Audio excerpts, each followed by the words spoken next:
ونستغفره ونؤمن به ونتوكل عليه ونعوذ بالله من شرور أنفسنا ومن سيئات أعمالنا ونشهد أن لا إله إلا الله وحده لا شريك له ونشهد أن سيدنا ومولانا محمدا عبده ورسوله أما بعد.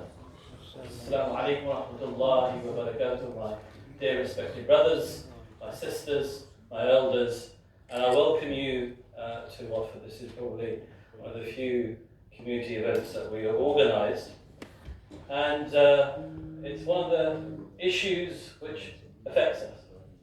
That's why we've got respected mayors from different towns here. We've got one of our heroes, Lord Nazir Ahmed, who's our beacon when it comes to the Kashmir issue. He is, that light that shows the injustices of Kashmir, and he's our leader on those particular issues, and we thank you for that. And Shehryar Afridi Sahab, our chief guest, he is a remarkable man when you read his history. He's absolutely clear. He tells the truth as the truth. He tells the falsehood as the falsehood, and that is one of the characteristics of a great politician. He has a long, inshallah, political career to go ahead. I will not repeat many of the issues that are raised by my friends, my brothers today. I won't do that. And I'm sure that the other speakers will raise some of the issues which I missed. But I want to raise one point in particular. My background is that a lot of my relatives, my dadka, is still in Kashmir. And from Poonch, from Menda, these are areas in occupied Kashmir. And every Eid, through Facebook, we try to, Assalamu alaikum, what did you do, and so on.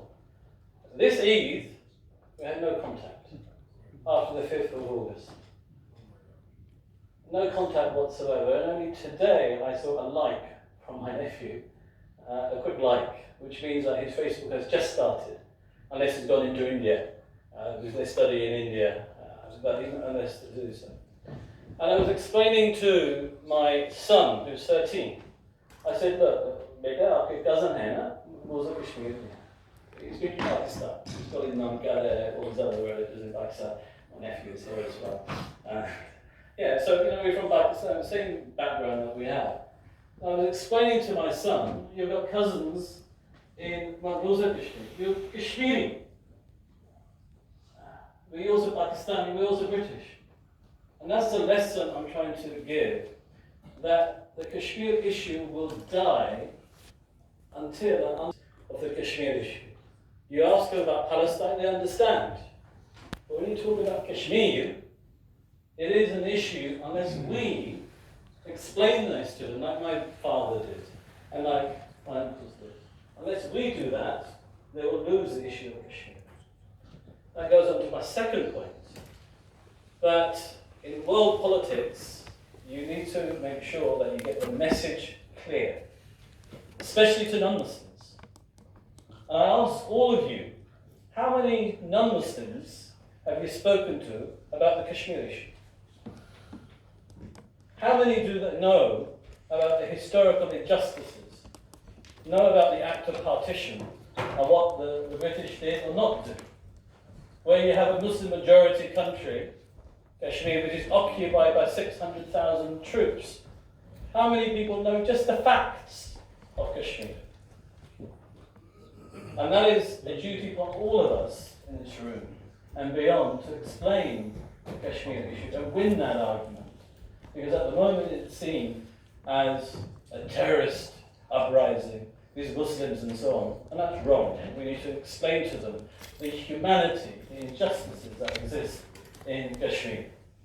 And that leads to the final point, and many of us are very good on Facebook, on social media, on WhatsApp, on Twitter, on Facebook, on Instagram, whatever.